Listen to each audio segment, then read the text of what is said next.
Parshas Tazria deals primarily with a little bit at the beginning with some other topics, but primarily Parshas Tazria deals with tsaras, which is loosely translated as leprosy, but we understand through our tradition that tsaras isn't a physical, it does represent itself physically, but tsaras is a cause or has a spiritual source. And what I want to talk about today is the first part of the process when a person thinks that they may or may not have tsaras, and the fact that they need to go to the Kohen to have that tsaras checked out. And we open Parak Yud Gimel, Pasuk Aleph, Vaydaber Hashem al Moshe v'al Aaron lemor. Hashem spoke to Moshe and Aaron, and he said, Adam ki yeh v'or b'saro se'eso sapachas o v'heres. If a person will have on the skin of his flesh one of these ailments, either a se'es or a sapachas or a baheres, v'haya v'or b'saro l'nega tsaras, and will become tsaras affliction on the skin of his flesh, v'huva el Aaron HaKohen, in the bold, o el achad mibanav HaKohanim, he shall be brought to Aaron the Kohen, or to one of his sons, the Kohanim, to one of the Kohanim. Pasuk Gimel, verse 3, v'ra'ah HaKohen es hanega v'ora ha'basar, the Kohen shall look at the affliction on the skin of his flesh, v'seor b'nega hafach lavan, and if the affliction is changed to white, u'marei hanega amok me'or b'saro, and the affliction's appearance is deeper than the skin of his flesh, nega tzara asu, then it is actually tsaras. And in the bold, v'ra'ahu HaKohen v'timeoso, the Kohen will look at it, and then the Kohen will see it, and he will pronounce it. He will declare that the person is contaminated. Meaning it's not just that he's ill, but that there's a spiritual, if you will, ramification in the laws of purity and impurity. He's considered to be impure, he's considered to be contaminated. So the question I want to raise tonight is, why the Kohen? Why is it that the Kohen is the person who someone who thinks they may or may not have tsaras goes to? Isn't he like an intermediate as opposed to who? So first of all, whenever you ask this question, so why should you be going to the Kohen? Why shouldn't you be going to the Kohen? So one could make the argument that the Kohen's job is to do things that need to be done in the temple. The Kohen is the person who brings the karbanos. The Kohen is the person who lights the menorah. The Kohen is the person who goes into the Kodesh HaKodashim on Yom Kippur. Yeah. He does that stuff. He does the avodah in the Mishkan. But beyond that, what does he do outside? You have a king. You have a rabbi. You have a navi, historically. But you want to know what's wrong with your life. You want to know why your child is sick. You go to the navi. You go to Moshe Rabbeinu in that case in the Midbar. You go to somebody else at different periods in time. Why is this area relegated specifically to the Kohen? And you see that it's prominent here a number of times right away. V'huva el Aaron HaKohen, then v'ra'ah HaKohen, v'ra'ahu HaKohen, over and over and over. This is the job of the Kohen, and the question is why? Does he intercede on the behalf of the person who is gone? Okay. So, first of all, is this the only thing the Kohen does that doesn't fit his job description? So source number 2 is a difficult piece of Gemara to parse through, but it will point out that there is one other area where this is relevant. What I think, to introduce source number 2, let's just one word of hakdama, of introduction. There are 2 terms that can describe work. One is the term of melacha, like we talk about melacha on Shabbos, 39 melachos, and you also have the term avoda. And in the Mishkan, in the Beit HaMikdash, we talk about the service as avoda. And we talk about tefillah, right? Davening is parallel to the bringing of karbanos, and we refer to that. The Mishnah in Perkei Avos calls it avoda shebalev, work or service of the heart. I heard a few weeks ago an interesting question which relates to Pesach a little bit, and that was, when you talk about the Jewish experience in Sefer Shemot, the Exodus experience, it starts off with hard work for Paro, and it ends off with hard work for God. So what's the difference between the two of them?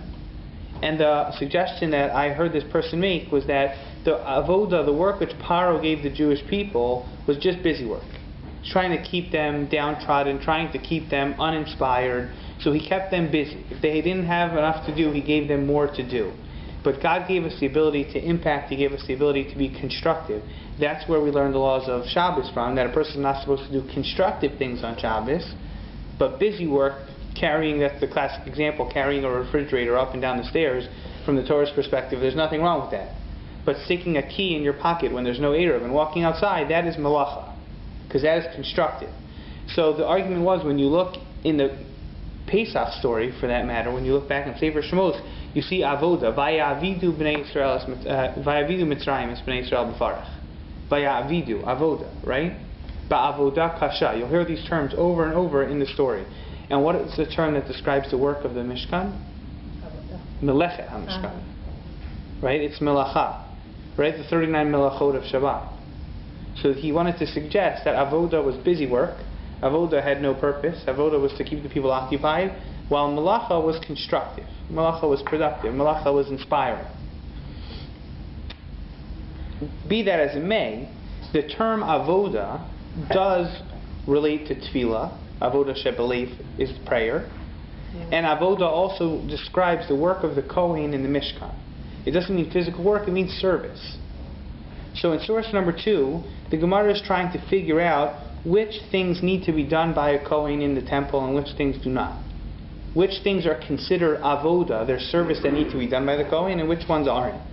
So the Gemara says the machlokes between Reb Shimon and the Rabbanan, a debate between Reb Shimon and the rabbis. Reb Shimon de Amar, Reb Shimon says, avoda she'efshar levatla, lav avoda. Anything which is non-critical. Anything which, if they don't have time to do it, they just won't do it. So that is not considered avoda. Avoda has to be critical, it must be necessary. And if it's not, keshera bizarre. Then it can be done by someone who's not a Kohen. But l'Rabbanan psula. But according to the Rabbanan, it's still pasul. A Kohen has to do it. So Amar le Abaye. What's Abaye's response to Reb Shimon?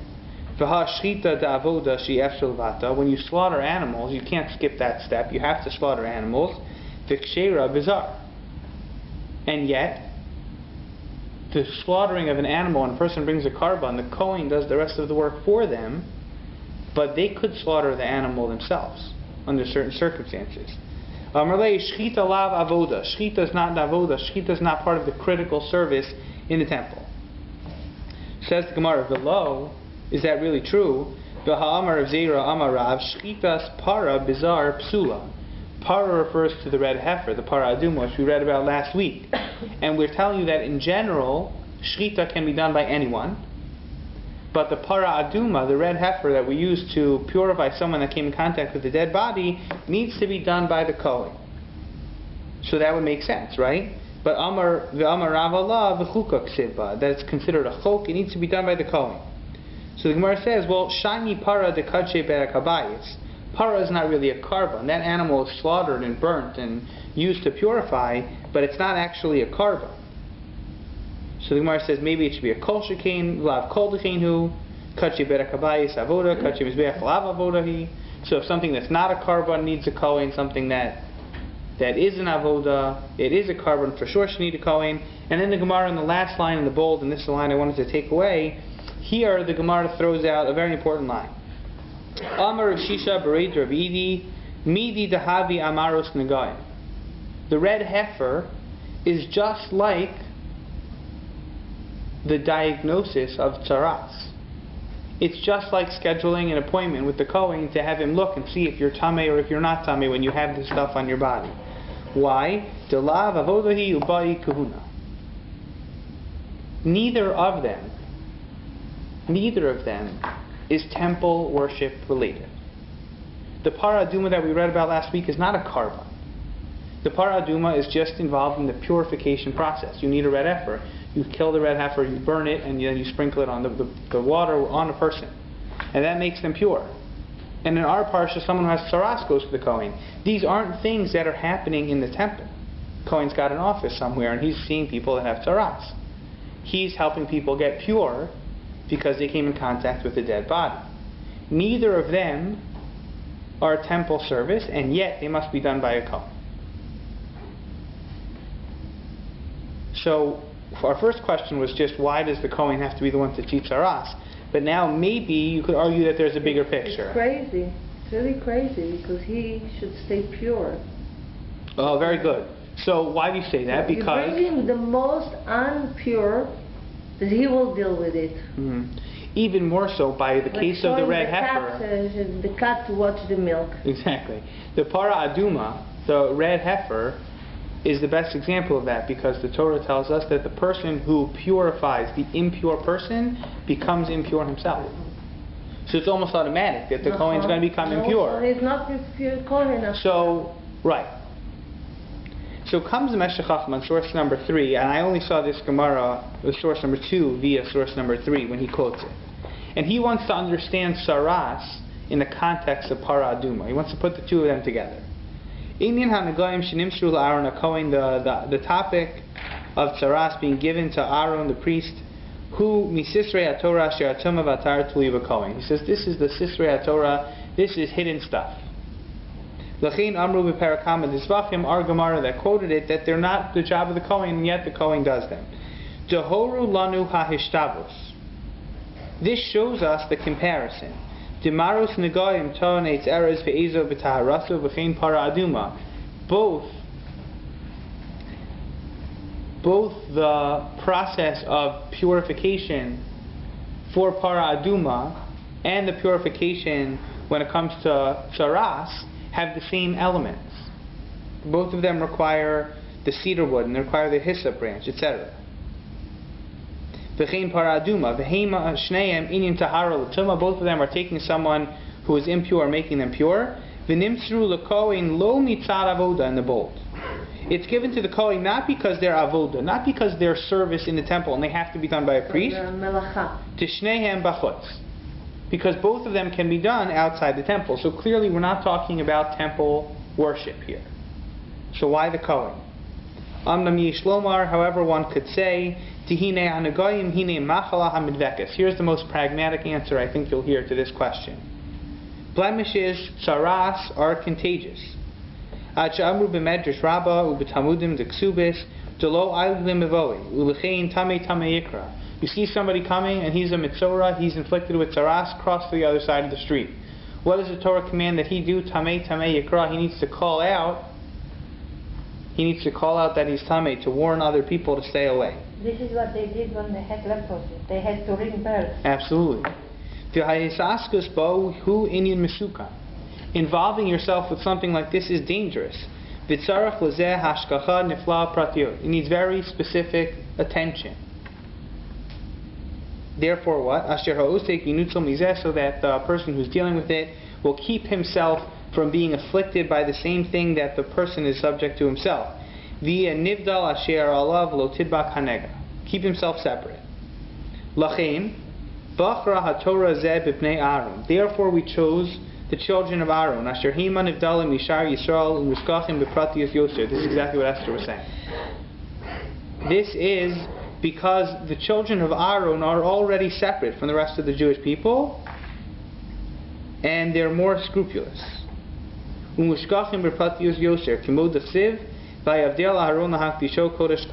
pasuk says in Divrei Hayam in Parak Chaf Gimel that Aaron was separated to make him Kodesh.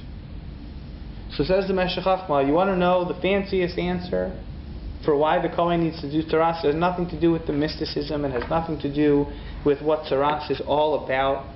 It's very practical.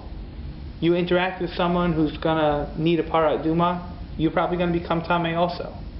You want to deal with people that have Saras, you're going to become Tamei.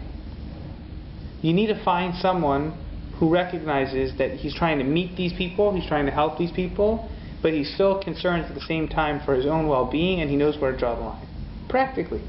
Make sure to wear gloves or whatever it is, not to be in the same room, not to do it under the same roof so that they don't become Tamei as well, not to touch each other when they're not paying attention. So who's the best person for the job?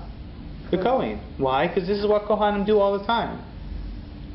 The rest of us hear about a funeral, so we go to the funeral. The Kohen hears about the funeral, and what does he have to think? Is this an immediate relative? Can I go? Can I go, but can I stand outside? some of us are tamei, it doesn't really matter. The Kohen's tamei, but then he has to go to work in the Beis HaMikdash. הוא מורגל. Exactly. So he has a whole process that he's accustomed to. He knows when he has to go to the mikvah. He knows what he has to do in order to get himself back on track, and he knows how to avoid tumah when it's not necessary. How exactly did he help them? So, How did he well, help them? practically for tzaras, we're talking about diagnosis. Put them מחוץ למחנה. Right, they take them outside of the camp. Yeah, but there was no cure. No, we're not talking about a physical cure. No, I don't mean There's no that. cure. Maybe there. Tefillah. Right, but not a physical cure. That's a cure. So the Kohen it says in Meshech Chochmah, he starts out with this amazing question, and he builds it up that we would think the Kohen should only be relegated to things that go on within the four walls of the temple. And yet we find these two perfect examples when it comes to the purity of the Jewish people, Tumah and Tahara. And here the Kohen is doing both of them. And he says the answer is very simple. Because the Kohen being present in the temple requires that they are constantly aware of whether they are pure or impure. So they're the best one to continue to be cautious about it when they're dealing with the Mitzorah. So wouldn't there be an issue of credibility? They would be credible in like everyday people's eyes. They wouldn't be corrupt. You would be able to bribe them, kind of. You would hope so. There are stories of bribery in the Second Temple period, which I think is a tragic thing when it comes to the way we look at it. But it's true. You would hope that the Kohen is someone like held that. To a higher standard. Right. 100%. 100%. So. It says, לרעה kohen. He's only allowed to see them. He's not allowed to examine them. He's not touching them. Right, no, he's definitely right. He's not touching them, for sure. Just to see. So I came in late, so this may not be a relevant question, but isn't it more problematic if the Kohen becomes tamei as opposed to... So that's the question you can ask on the Meshech Chochmah when it comes to Para Aduma, because like we said, his tumah is going to be automatic. Right, he's going to become tamei by helping these other people purify themselves. So there, what does it help to have a Kohen if the guy's going to be tamei anyway? Maybe it has to do with coming out of the tumah, that he knows the limits of someone who's tamei. He knows not to go back to the Beit HaMikdash until then. He's not going to forget to go to the mikvah before he has to bring a Karban Pesach. Maybe, I'm not sure. But when it comes to Torah, we're talking about someone who knows who recognizes the seriousness and the effect the tumah is going to have on this person's property if the tzaras inflicts his house. And there you could prevent it. The Yisrael would be trained as a specialist in examining the tzaras. Right, you for sure could find someone who could be taught, yeah, absolutely. Like we're ascribing a knowledge because of other things that the Kohen does. But I mean, could you not as easily train the Yisrael to say, okay, now you've learned this profession of examining. Right. And so right. It seems like a bit of a stretch to say... It's not as practical as he makes it seem. Right. Okay, it's a good question. It's a good point. Can you explain Tzaras a little bit? So, the Torah itself doesn't give us such a great description. We often call it leprosy, and maybe physically it looked like leprosy, but the tradition that we have is that it wasn't leprosy. It wasn't something that needed ointment or physical cure. It was something that developed for a spiritual flaw within the person. The classic example is Lashon Hara. A person would develop tzaras for speaking negatively about others.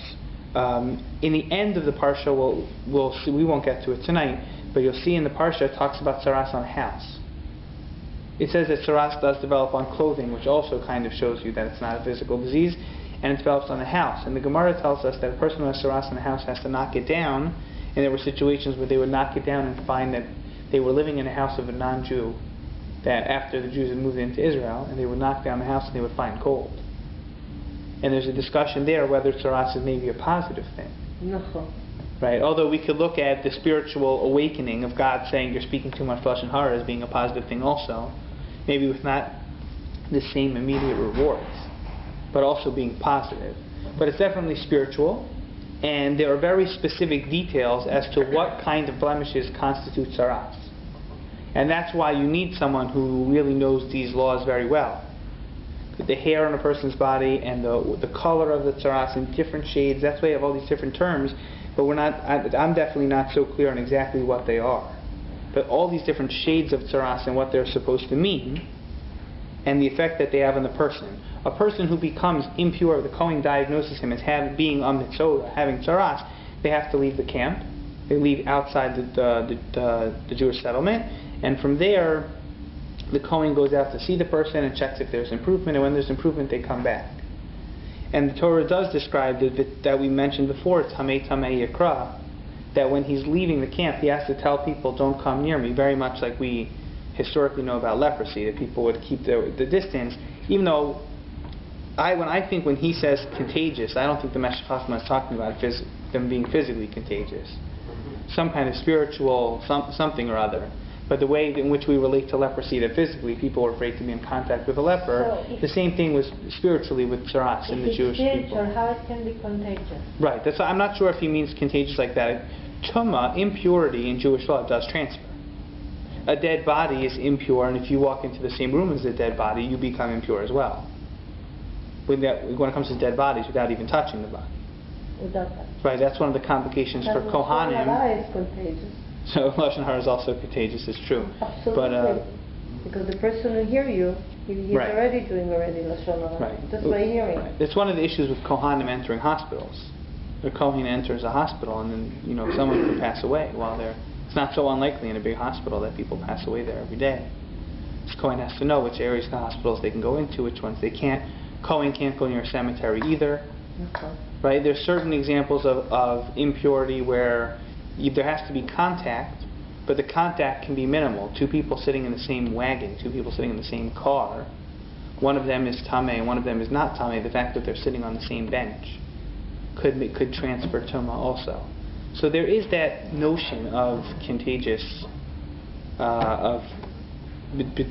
there is that notion. It doesn't mean physically that it's contagious, but the law is spiritually. It's interesting, as a general rule, I think a good way to look at impurity when we talk about tumah and tahara here is that usually tumah and tahara revolve around life cycle things. The presence of life and the presence of death is usually where we find tumah and tahara. Rabbi Strachler, Shari Shemaim, spoke about this at Shal Shidduch this past Shabbos. He talked about it with Shmini a little bit and with Parshas Para, and he mentioned there is an interesting idea that when a woman gives birth, she becomes tameh. So even though she's in the process of creating life, she's actually losing life. So what he wanted to say was very interesting, was that apparently science has shown, take it or leave it, but science has shown that when a woman gives birth to a girl, so the eggs within the daughter that she will have children with in the future are already present at the time of birth. Yeah. And a woman is impure twice as long for a daughter as she is for a son. 14 days for the girl and 7 days for the boy. So he wanted to say that that's exactly the point, that the life that's leaving her body, that's an experience of tumah, it's 2 generations worth. So it's twice as long. That was what he wanted to suggest, but that was very interesting. So how that fits into tzaras, you have to figure that out for yourselves. I don't know. But that's just one example, tumas meis, of a dead person. So that impurity is also another form of this, where there definitely is, contagion, for sure. So when did tzaras disappear as an affliction on the Jewish people? That's a good question. I'm not sure. I don't know. How long was tzaras around? When did we start? Right. I'm not sure about that. When did it start? When did it disappear? No, when did it disappear? Right. It started with Miriam. Like she was the first Miriam person to get it. Right. Miriam, the sister of Moshe. And he was prayed, he did nefesh, the special prayer for her, he prayed to heal her. And then disappeared. So the Lubavitcher Rebbe, in a collection of things that he wrote that he said on the parsha that was recorded later, so he points out that there's one major difference between the consequences of tzaras and other forms of impurity, which is what we were saying before, that he has to go michutz lamachaneh, he has to leave. He has to leave the city. He has to leave the camp. If a person goes to a cemetery and becomes impure, they can still go home. They can't go into the temple until they purify themselves, but they can still be around other people. That's for sure. And for some reason, the mitzorah, the person who has taras, is much more restraint. He has to practice much more restraint, and he has to basically be thrown out of the city until he's healed. Only the Kohen goes out to see him, and he leaves his family, etc., etc. So that was when asking this question of why the Kohen is the one who sees it. The Lubavitch Rebbe focused precisely on that point. That this isn't your average Tumah. This is an extreme case. Different even than Para Aduma. Like the Meshech Chochmah tried to compare those. And he wants to say that they're totally different.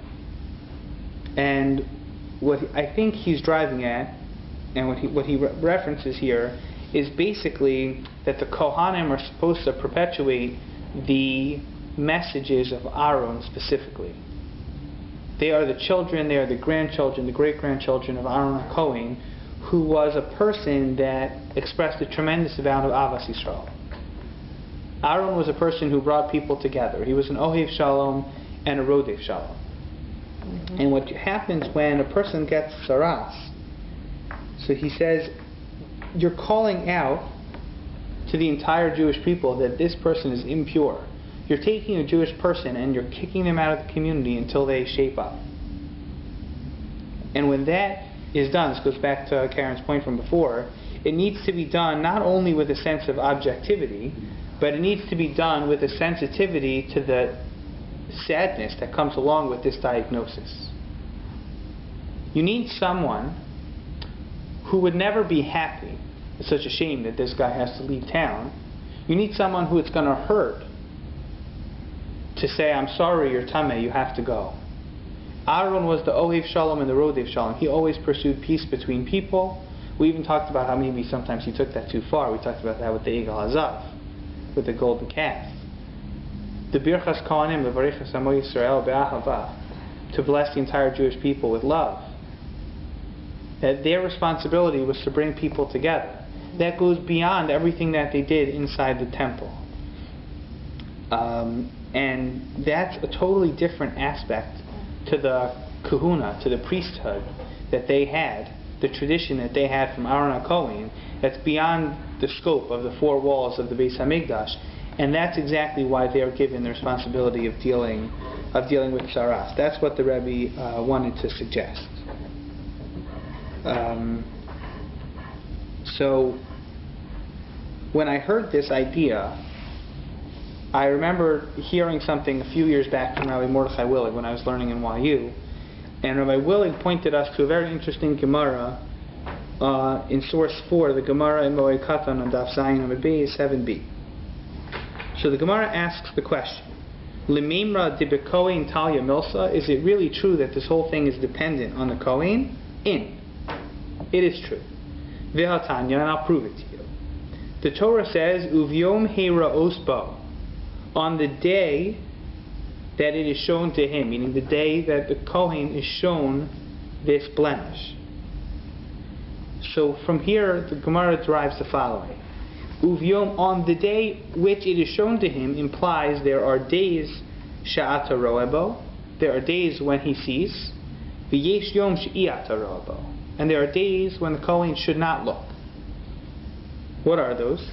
Mikan Amru, in the bold, from here we said, Chasan shenolad bo nega, a groom, a person who just got married, who's in the first week after his wedding, and he develops a nega, a blemish that looks like tzaras, nosnin lo shivas yimei hamishte.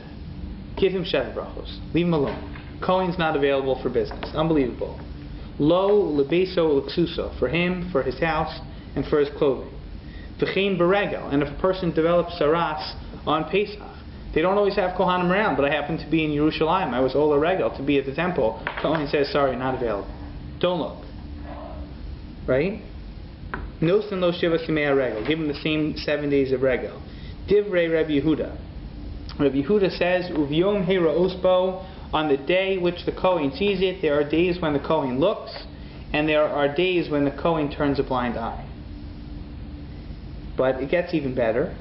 Rebbe Omer Eino Tzarech. Rebbe says, I knew this already, and I didn't need your proof. I have a better one. Harehu Omer Vitziva HaKohen Ufinu Es Habayis. The Torah tells us again at the end of the parsha, when the Kohen is called to look at a house that has tzaras on it, what do? What's the procedure? Before the Kohen tells you anything, because it's all dependent on the words of the Kohen, his declaration that you're impure, that's when you're impure. So what does the Kohen do? He says, take everything out of the house. Why? Then that would be... Because anything in the house that is tameh will become tameh also. A waste of a fortune. All of the furniture in the house is going to be gone. It's going to have to be burnt. So the Kohen says, you know what I would recommend, sir? I would recommend that you take the couch and you put it out on the street. I would recommend that you take the dining room table and you put it out on the street. And when the house is clear, right, then the Kohen says you're tameh. So that's nice, because the Kohen knows it, and it only matters when the Kohen says it. It's not enough that you have tzaras. Physically, it's there. If you had a doctor that was a tzaras expert, and he looked at this house, he would say that's tzaras all over. It doesn't take a doctor to figure that one out, right? It's a brick wall covered in tzaras. But the Kohen says, I'm not sure yet, I want to wait, please empty the house. Empty the house, everything is pure, does not need to be burned. He saves you thousands of dollars. And then he says, by the way, your house is tameh. And when the Kohen says it, gone. So Rebbe makes the following deduction, if you will. Im mamtinin lo lidvar rishus, kol shekein lidvar mitzvah. If the Kohen is entitled to willingly and consciously delay so that you don't lose money, how much more so is he entitled to delay so that you'll be able to celebrate your marriage, so that you'll be able to celebrate the regel? That's obvious. That's very nice. So Rabbi Willig was speaking, I think he was speaking about dating actually at that time. And he said he wanted to suggest that when it comes specifically to the chassan, when it comes to the groom, this was midah keneged midah. And he was saying that when you come into a marriage, I thought this was a very creative idea, when you come into a marriage, so you see a person in a whole new light, living with the person is very different than dating a person. You start seeing more of them. You start seeing parts of them that maybe you didn't know. And he said each person that comes into the marriage is going to have responsibility to maybe overlook things that make them uncomfortable right at the beginning. And he wanted to say midah keneged midah, that if the chassan and the kala are willing to overlook those small things that really don't matter, then God himself is willing to overlook some of these people's flaws as well. And I thought that was just a beautiful idea about Shalom Bayis in general. But it relates back, I think, the whole picture from this Gemara really relates back to this idea from the Lubavitcher Rebbe. You don't just need a Kohen who's uncomfortable with asking people to leave the city. You don't just need a Kohen who's objective. You need a Kohen who feels bad, right? You need a Kohen who knows when he should take off his jacket and go home and not answer the phone. You need a Kohen who appreciates that the person can't handle tzaras right now. You would think it's so objective. You're talking about a person who's suffering spiritually, and God shows up and says, I'll give you the perfect physical identification that there's a problem. There's nothing to argue about. The doctor says it's tzaras. He says there's no medication that can get rid of this. You need to talk to a Kohen. And what does the Kohen say? I'd love to talk to you, how about after Chol Moed? How about after Yom Tif? I'd love to talk to you, get back to me after Sheva Brachos. This is an unbelievable lesson. That you need a person, obviously this following within the halacha, but you need a person who's willing to say that your happiness, your fulfillment of mitzvos is more important than this getting in the way. If he appreciates the other individual and he's looking to bring shalom to that person's life, the Kohen has to be willing to overlook the objectivity of the tzaras and feel passionately about this person and their specific situation. If the person is contagious, how can he be with another person? He is not contagious until the Kohen declares that he is impure. So if he's impure, if the Kohen doesn't say anything, he is perfectly, all of his stuff, 100%. He could go into the Beit HaMikdash. He could walk into the Beit HaMikdash and bring the carbon. I really think now, like after a whole hour that we're dealing with this, the tzarat is not a sickness, like a physical sickness. After all this, it's really spiritual sickness. Absolutely. For sure. There's so many indications. Because the way you handle it, if it was physical, there's no way you say, I'll see you after the Pesach. Right. Or I'll see you after you finish Sheva Yamim. The guy getting married, he could have his wife pregnant, he can get her contagious, he can get This his is baby okay. contagious. Right, He it's can not get the same all thing, the right. guests that's sitting in the Sheva Brachot with him. Absolutely. And our Torah does not do that to us, will not Right. put all of us in such a danger.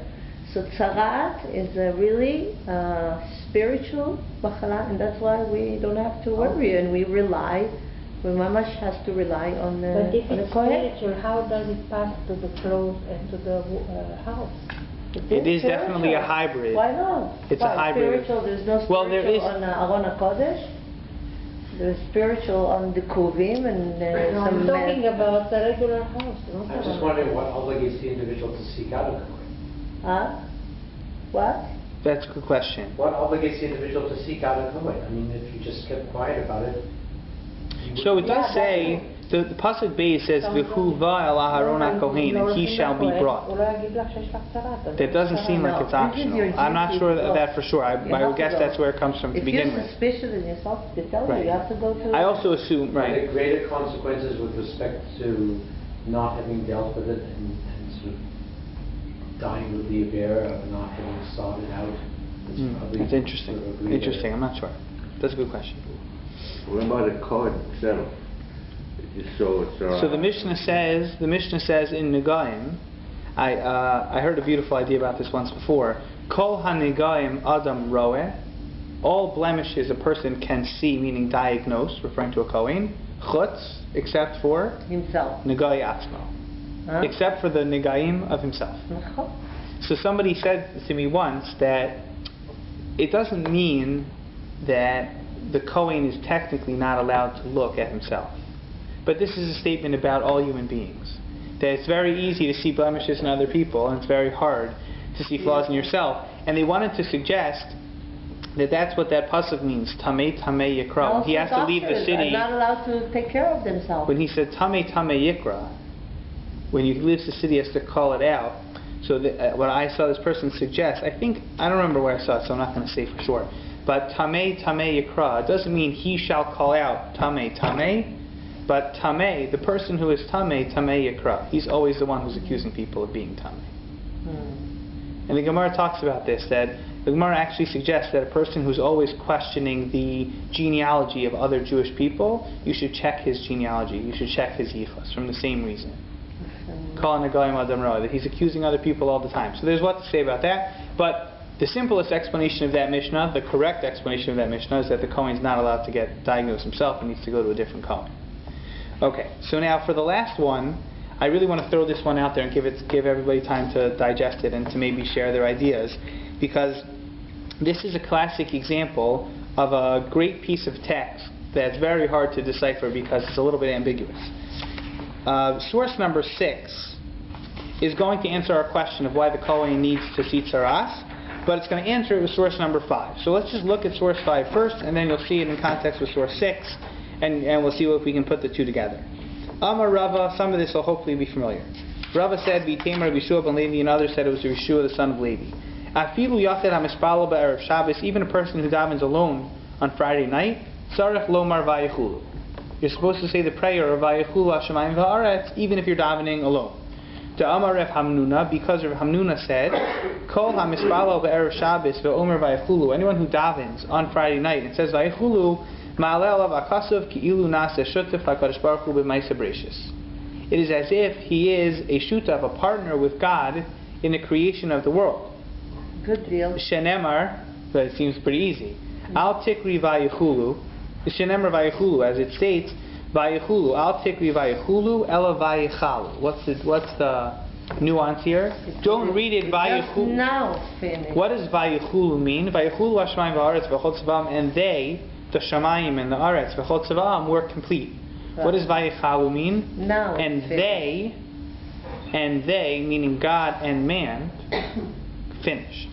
They together finished. It's also stating time that it's finished now, as you are now finishing with So, us. vayechalu, vayechulu, don't read it as if they were finished, rather they finished, meaning they, God and man together. Rebbe Lazar says, Minayin shadibor kemaisa, how do you know that just speaking alone, this is also very powerful, If all I'm doing is saying Vayachulu, if all I'm doing is speaking, how is that like being a partner in the creation of the world? How is speech just as powerful as action? So the pasuk says in Tehillim, Bidvar Hashem Shamayim Nasu, that the heavens were made with the word of God. So just like God created the world through speech, our testimony of God's creating of the world contributes to the building of God's presence in the world. Amar Chizda Amar Mar Ukva, Kol Mispalo Be'er Shabbos Va'Omer Vayachulu. Anyone who davens Friday night and says this prayer Vayachulu, Shnei Malachi Hasharis Malavin Lo La'adam, 2 angels will accompany the person home. Manichin Yedeim Al Rosho, they'll place their hands upon his head, Va'Omrim Lo, and they'll say, V'sar Avonecha V'chatosecha Techupa. Your sin should leave you and your mistake should be atoned. The point is, saying Vayachulu is a great idea, right? Is it including women when they say Vayachulu? Absolutely. Yeah? Absolutely. Tanya. Good. We learned in Abraisa. Rabbi Yossi Bar Yehuda Omer. Rabbi Yossi Bar Yehuda would say, Shnei Malachi Asharis Malavin Lo La'adam Be'er Shabbos. Now you see the transition here. Mi Be'er Shabbos, Mi Beis HaKnesses LeBeiso. From his home, from the shul back to his home.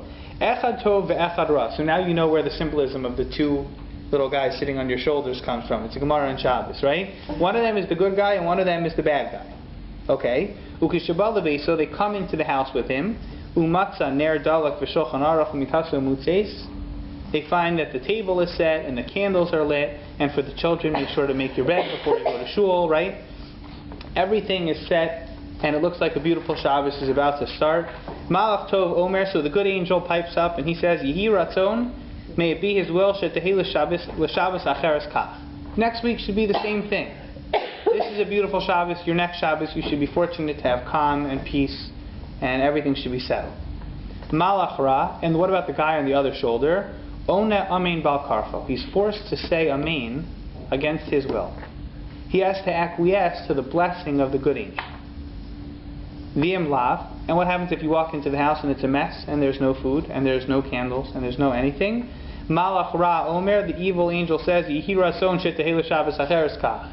He gives you a curse and he says next week should be the same thing. Umalach Tov, and the good angel, One amen bal karfo, is forced to say amen to the curse of the evil angel. Okay, so we have the importance of Vayachulu, which is probably not related to this topic at all. And then you have the story of the transition to this idea of the 2 angels. Source 6. Vira'o ha'kohen v'timeo, so the Torah hinges impurity on the mouth of the Kohen, similar to the saying, angels accompany man to his home Friday night, referencing our Gemara. And the good angel is forced to say amen. Considering the Kohen is the one who purifies the people from impurity and illness. For this, Hashem commands that he agree to this impurity, which has acquired a place on this man, until he repents before God, and then God will remove the impurity from him. Litzad, again, Litzad she'ha-Kohen hu ha-mechaper al Yisrael. The Kohen is the one who atones the Jewish people from their impurity. Lizeh yitzav Hashem sheyaskim al tuma zu. For this, Hashem commands that he, the Kohen, must agree to the impurity. Just repeat that last. Lizeh yitzav Hashem. For this reason, God commands sheyaskim al tuma zu, that the Kohen should agree to this impurity. Shekansa mekomo ba'ishahu, that it has acquired a place in this person's body, until the person repents before God, and then God will remove the impurity. Sorry, this is source 6. This was source 6 there, it's English and the Hebrew. What the Orach Chaim here is doing in this is he's connecting these 2 things. And he's saying that just like we have this relationship between the good angel and the bad angel on Friday night, so too you have a relationship between someone and the Kohen. Is God the evil angel? Or the Tzaras is kind of like the evil angel? And you have the Kohen, he's the Mechaper, he's the one who atones, he's the one that purifies. What's the connection between these 2 statements? What does this Gemara about Friday night have to do with Tzaras? That's the $1 million question. I'll tell you what I'm thinking, and I'll take other suggestions. I'm curious to hear what you have to say. what I thought about this for a while when I first saw it. I saw it and I knew that we just had to figure out what it meant. Here's my take. And I think maybe it fits with everything we've been saying all along. If you're the Malach Hara, if you're the evil angel, it doesn't surprise me that you're going to curse a person who's down. But the Malach Hara doesn't have the power for his klala, for his curse to be effective if he's the only one who's cursing. He always curses. His job in life is to make sure that you fail. And he's going to kick you when you're down. The loyal opposition. For him to curse you when you're down doesn't seem much at all. But when the Malach HaTov, when the good angel has no choice but to say Amen to that curse, that's when you know you're at your lowest point. You want the klala to be effective, it can't come from someone who hates. It has to be objective. And if the good angel peeks into your house on Friday night and he's disappointed in you, so then you've really dropped the ball. Saras looks bad. If you were to ask somebody who didn't like you, they'd probably say maybe you should take a hike. Right? Spend some time away. We could use a break from each other anyway. It doesn't say that much. But when the Kohen, Mr. Avas Yisrael, Mr. Oev Shalom V'Rodeh Shalom looks at this, and he's got to say the truth, even if he can push it off a week. He's going to have to say the truth. So he looks at you and he says, I'm sorry, but you have to leave. That's when it's kanta mekomo. That's when it really takes hold. That's when you know you've sunken down to such a low place. Other people in the community aren't interested in seeing you around. It's not a big deal. Not everybody is so popular. But when the Kohen says, I'm sorry, I'm going to have to ask you to leave, that's a terrible position to be in. And at the same time, the inverse is true. That the Malach Hara is always looking for someone to bolster his curse. But he's going to be the person who has to say Amen to the bracha also. Person has to do things in life that are going to not just conjure up brachos from the angels of good, but from the angels of bad. And that's what I think he's saying in the last line there. Ad shuvu lifnei Hashem v'az yavir Hashem imenu tamaso. The Kohen is the one who diagnoses. The Kohen is the one who makes the tumah real. Until he says it, zero. Who wipes the tumah away? God. Not the Kohen. God. God does it, right? Why? God's the one who gave it to you. Not that God is evil, but God here plays the role of the Malach Hara. God is the antagonist. God is the one who's trying to wake you up. So the Kohen says, I think God made you tameh, so now I'm going to try and make you tahor. That's not his job. It's not the Kohen's job to purify you, but it's the Kohen's job to tell you that this is real. And you should realize that God is going to be the one that's going to atone in the end. It's going to have to go back to the Malach Hara. It's going to have to go to the source. And the source that made you tameh is going to be the source that makes you pure. To make tshuva. And Tshuva's got to be 100%. As I said, the Kohen is the intermediary between the person and God. Right, it's interesting. So, in what sense is the Kohen the Malach HaTov? He's the good angel in the sense that he does play a role in this entire process. It's easy for other people to look at you and say you have shortcomings, but when the Kohen himself says it, that's when it sets home. That's when it really becomes tameh. So he's not just the intermediary. He's an active player. But the active player on the good side is the one who has to say you're tameh. And it's the active player on the bad side, the one who's causing this to begin with, that has to say you're tahor. Okay, we'll hold here.